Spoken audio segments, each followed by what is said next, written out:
It is At Home with the HOOS, presented by Red Diamond Iced Tea. And today we are coming to you from the home of the head coach of the Dallas Mavericks, a one-time UVA basketball captain, Rick Carlisle. And, Coach, thanks for sharing some time with us. Where is home for you these days?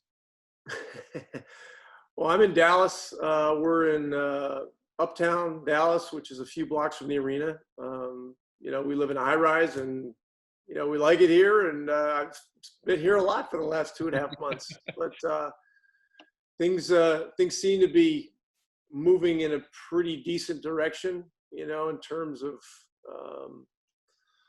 getting back to playing and getting back to some activity with the league. But we'll see what happens there. But I've become very familiar with this particular spot right here and done a lot of these calls. Yeah, I bet. And you better like your house during these times. But I want to go back in time to March 11th, 2020. That's a day that I think we're going to remember for a long time, and certainly a night that the world changed for all of us here in the United States. But as a head coach in the NBA for a team that was actually playing a game on that night, you really were on the front lines of that cosmic shift. I wonder if you can describe what that night was like from your vantage point. Our game had already started. It was on national TV. So we played it. And then, late in the third quarter, one of my assistant coaches walked up and said to me, "Hey, Mark Cuban, our owner, just told me that, the season's going to be suspended after our game. So if you're worried about minutes, long-term, whatever, you just play whoever you want to play, So we had about 15 minutes left in the game.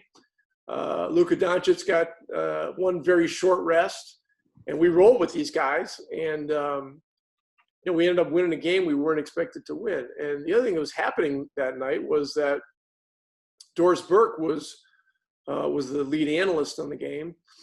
A few days later, it turned out Doris had tested positive for COVID-19. And so there was just a lot going on. The hiatus hit. Somehow or other, the period of time between then and now, better part of 2.5 months has gone by very quickly. We've stayed in touch with our players. We've all watched the news outlets very closely to see the trends and study the numbers and things like that. But, it's obviously a very different time. And there's a lot of things that we all have to be very aware of as we move forward.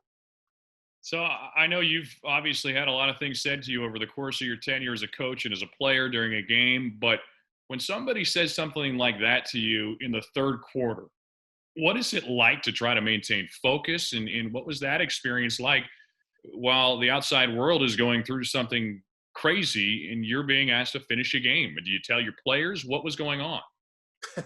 Well, the previous year, right around this same time, or actually a little earlier, we had a guy traded during the third quarter of a home game. And so, I had the same kind of messaging. Hey, don't put Harrison Barnes back in the game. He's been traded, And Harrison was one of our best players, and he was playing well in the game, And so that was an oddball thing. This was a little bit of a deja vu type thing, just from the standpoint of, don't put this guy back in. He's been traded. And, hey, if you want to play guys longer minutes, the season's going to be suspended. So it's like two pretty big messages coming your way. But look, I've been in this a long time. I've been a head coach for, 18, 19 years, whatever it's been. You go through some things that are unusual, and you learn to try to keep an even keel and just keep going. I know you're also an accomplished pianist. Have you been able to brush up on your skills a little bit in that realm through all the home quarantining? Well, I've played a little more, because there is some more time, and we've been home a lot. My daughter and I actually did a short rendition of the Burt Bacharach number, "What the World Needs Now Is Love," and we did that a couple of months ago, as we kind of headed into this thing. I talked to her, and she has a very good singing voice. And so, a little bit of that, but we're working, we're on multiple Zoom calls per week. I'm president of the Coaches Association, and I'm in my 15th year in that position. And so, we're dealing with a lot of things with the Coaches Association during this period relative to, contracts and things like that. And we're also, doing some virtual sessions with our membership, with development. We had Mike Tomlin, head coach of the Pittsburgh Steelers, on yesterday, who was phenomenal, and we had over 150 of our coaches on out of about 200. We're having Phil Jackson on in about 10 days for a session, and that should be interesting, coming off the Last Dance and all that kind of stuff. And so things find a way to keep moving. What did you make of that documentary? And did you learn anything, or was it pretty much everything you knew already, having gone into that?